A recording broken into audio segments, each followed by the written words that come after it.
বাংলাদেশের ছাত্র আন্দোলনের গণ অভ্যুত্থানের সফলতা দেখে নতুন করে গণ অভ্যুত্থানের আন্দোলনের ডাক দিয়েছে পাকিস্তানের ছাত্র সমাজরা। তারা দেখেছে যে শেখ হাসিনার মতো এত ভয়ঙ্কর একজন স্বৈর শাসককে যদি বাংলাদেশের ছাত্ররা গণ অভ্যুত্থানের মাধ্যমে তাকে পরাজিত করতে পারে, তাকে পদত্যাগ করতে বাধ্য করতে পারে, তাহলে আমরা কেন আমাদের দেশের এই স্বৈর শাসকের বিরুদ্ধে আমরা কথা বলতে পারবো না। এই বাংলাদেশের আন্দোলন এখন পাকিস্তানে গিয়ে পৌঁছিয়েছে। ইভেন আপনারা জানেন ভারতেও কিন্তু এই আন্দোলনের নতুন করে একটা মোড় নেওয়া শুরু করেছে। বিশেষ করে 7 সিস্টার যে রাজ্যগুলো আছে সেই রাজ্যের ছাত্ররা নতুন করে তারা ভারত থেকে আলাদা হওয়ার জন্য নতুন করে তারা ছাত্র আন্দোলনে ডাক দেওয়া শুরু করেছে।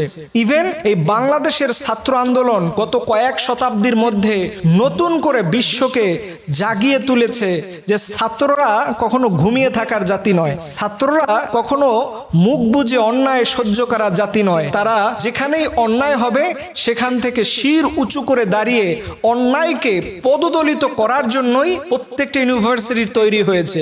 ছাত্র সমাজের জন্মই হয়েছে অন্যায়কে প্রতিহত করার জন্য। ঠিক আপনারা দেখতে পাচ্ছেন যে 7 সিস্টারের কথা বললাম, এটা কিন্তু আলটিমেটলি ভারত যে ব্রোকেন হচ্ছে, ভারত ভেঙে যাচ্ছে, এটার একটা অলরেডি কিন্তু বিশ্ব মিডিয়ার জরিপগুলো বলতেছে, কলামগুলো এটাই প্রমাণ করতেছে যে ভারত অলরেডি সে ব্রোকেন হয়ে যাচ্ছে। পাকিস্তানে এই আন্দোলন শুরু করে ছাত্ররা নতুন করে এক পাকিস্তানের অধ্যায় সূচিত করতে যাচ্ছে। ঠিক এই আন্দোলনটা আমি মনে করি গোটা পৃথিবীর জন্য একটা রহমত হিসেবে পরিণত হয়েছে। কারণ সকল ছাত্র সমাজ যেন তারা নতুন করে পৃথিবীর সূর্যকে উদয় করতে পারে। কারণ পৃথিবীর এখন 99% দেশে আপনি দেখবেন জুলুমের সয়লাব, অন্যায়ের সয়লাব। এমন কোনো দেশ নাই যেখানে বৈষম্যের বালাই নাই, যেখানে বৈষম্য দিয়ে সয়লাব হয়নি। পৃথিবীর প্রত্যেকটা রাজ্যেই এই বৈষম্য ছড়িয়ে পড়তেছে। এর জন্য এই ছাত্র আন্দোলন আজকে গোটা পৃথিবীর জন্য রোল মডেল হবে। বাংলাদেশের এই বৈষম্য বিরোধী ছাত্র আন্দোলন গোটা পৃথিবীর সামনে একটা আলোকবর্তিকা হিসেবে কাজ করবে। এই আলোকবর্তিকার ঝলসানিতে স্বৈরাচারী হাসিনা যেমন করে দেশ থেকে পলায়ন করতে বাধ্য হয়েছে, ঠিক আপনারা দেখবেন অচিরেই এদেশে আর নতুন করে কোনো শক্তিকে এইভাবে মাথাজাড়া দিয়ে উঠতে দেয়া যাবে না। এটার ব্যাপারে ছাত্র সমাজদের আরো শক্ত অবস্থান করতে হবে। আমরা কোনো নতুন করে কোনো মাফিয়াকে এই বাংলাদেশের অধীনস্থ করতে চাই না। নতুন করে আমরা কোনো বাংলাদেশের কোনো মাফিয়ার হাতে আমরা বাংলাদেশকে তুলে দিতে চাই না।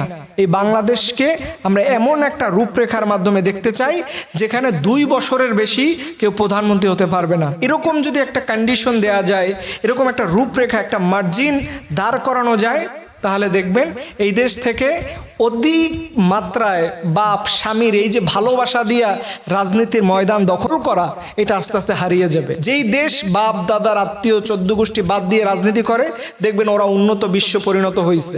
আর যারাই বাপ দাদাকে প্রায়োরিটি দিয়ে রাজনীতি করে, দেখবেন ওই দেশগুলো নিম্নমুখী হচ্ছে। এর জন্য আমরা ছাত্র সমাজ, তরুণ সমাজ, বিশেষ করে আমার যুবক ভাইদের বলবো, তোমরা সতর্ক হও যেন নতুন করে এই বাংলাদেশে কোনো মাফিয়ার আবির্ভাব না হয়। আল্লাহ রাব্বুল আলামিন আমাদের এই দেশকে তুমি হেফাজত করো, সবরণ আমিন।